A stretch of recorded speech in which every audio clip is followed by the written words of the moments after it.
No, to njegovo trditev, da pač ne bo podpisal teh imenovanj, je treba jemati v kontekstu vse te razprave o politizaciji diplomatske mreže in o, bom rekel, prilaščanju diplomatske mreže tudi zato, da se zagotovi ugledne položaje za, bom rekel, zaslužne uradnike ali pa odslužene politike. V tem kontekstu pač je to eno od stališč. Poleg tega je verjetno dejstvo, da je tudi po slovenski zakonodaji predsednik države tisti, ki je najvišji predstavnik slovenske države tudi v tujini in tudi na področju zunanje politike. Mi smo imeli v bližnji preteklosti že težave, po našem mnenju zunanji minister Rupel ni prepoznal vloge, ki jo ima predsednik države tudi pri oblikovanju zunanje politike. Takrat je šlo za prejšnjega predsednika države, dr. Drnovška, in mi menimo, da je izrazito slabo, če predsednik države, če se ne upošteva mnenja predsednika države. Mi smo za jutri podali spet predlog, da se to umakne, ker se nam zdi to, bom rekel, bolj primerna oblika, kajti z temi siljenimi postopki in z koraki, ki jih lahko pričakujemo, če gre pač verjeti predsedniku republike, bo Slovenija prišla v precej neroden položaj. Tako da mislimo, da je pač potrebno s tem prekiniti, ker tu jutri prihajajo, mislim, da še 3. Mi praktično smo pred 2 urami dobili spet še en predlog in ljudje, ki delajo v Mladiki, pravijo, da jih bomo dobili še, in imamo vtis, kot da hoče vladna večina pred parlamentarnimi volitvami vse zaslužne ljudi zaposliti v tujini. Moram reči, da glede na to, da se ta praksa, kot je kolega Škoš povedal, očitno nadaljuje, sem se samo odločil, da pri nadaljevanju dela odbora ne nameravam več sodelovati, ker se bo očitno ponavljala današnja zgodba. Govorim o tem istem delu odbora, ko gre za imenovanje diplomatov, ker očitno ne zaležejo nikakršna opozorila in očitno bo vlada, ne glede na opozorila tudi predsednika države, rinila z glavo skozi zid, in če tudi je mogoče domnevati, da so nekateri malo bolj trde glave, jaz mislim, da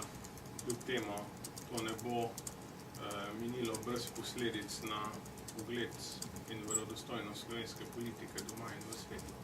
Mi imen ne smemo komentirati, ker so pač zaupne, zagotovo so, sporna, zagotovo so med njimi ljudi, ki so z veseljem opravljali usluge za vladajoče stranke, kjerkoli so pač doslej službovali.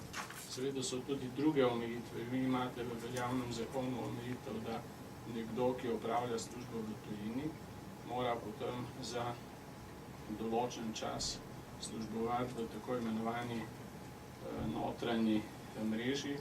Tudi tu so izjeme. Večina izjem je pač, bom rekel, konstruirana, lahko rečem, na enak način, kot so bili predlogi, ki so bili sporni za nas že ob imenovanju. Recimo predlogi za gospoda Lucija, za gospoda Adamiča, za gospoda Capudra, za gospoda Vivoda, za gospoda Šifterja.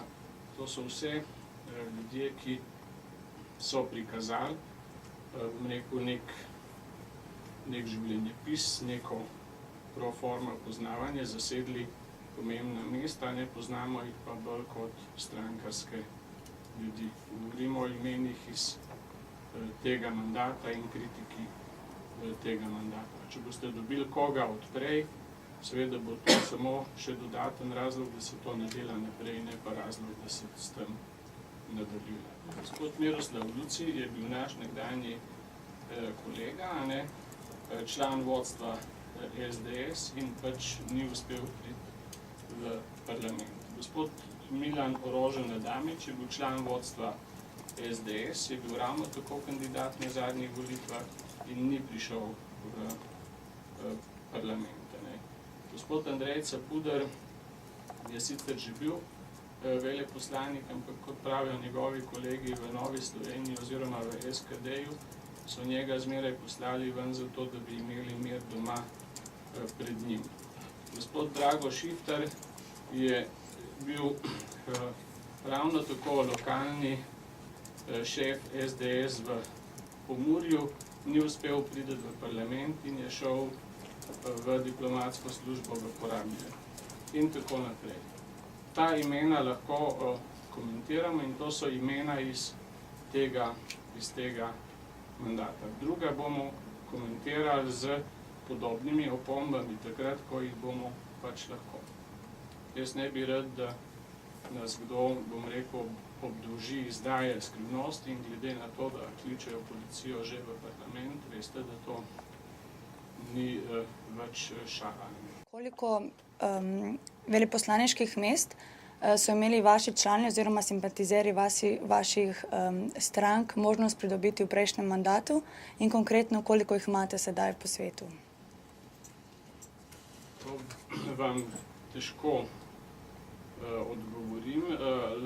Najbolj znana primera, o katerih se je veliko govorilo, sta bila iz časa po prvih volitvah. To sta bila diplomata Zlobec in pa Franko Juri. Ona dva sta, pa Marjan Šetinc, se opravičujem. To so trije ljudje, ki so pač šli iz naših vrst v diplomacijo. Z izjemo Jurija so vsi v teh službah tudi ostali in to je to. Treba ločevati vendarle med začetkom ali sredi 90-ih let, ko slovenski diplomatski zbor še ni bil v takšni sestavi kot je danes, ko se je oblikoval, in pa med, bom rekel, zadnjim obdobjem zadnjih let. In tukaj pač, ne vem, jaz nimam, verjetno tudi kolega Školč, nobene težave povedati, da ne vem, imenovanja tudi tik pred zadnjimi parlamentarnimi volitvami niso bila primerna. Pa naj gre za to za nekdanjo ministrico za gospodarstvo, takratnega državnega svetnika, mislim, da v kabinetu predsednika vlade, gospoda Gabrovca.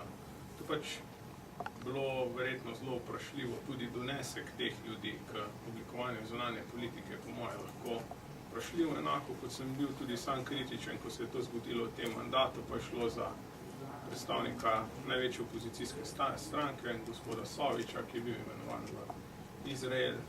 Mi smo na te zadeve opozarjali. No, mi v tem mandatu, glede na to, kar prebiramo, nismo niti predlagali nobenega, niti insistirali na tem, da kdo od teh pač je.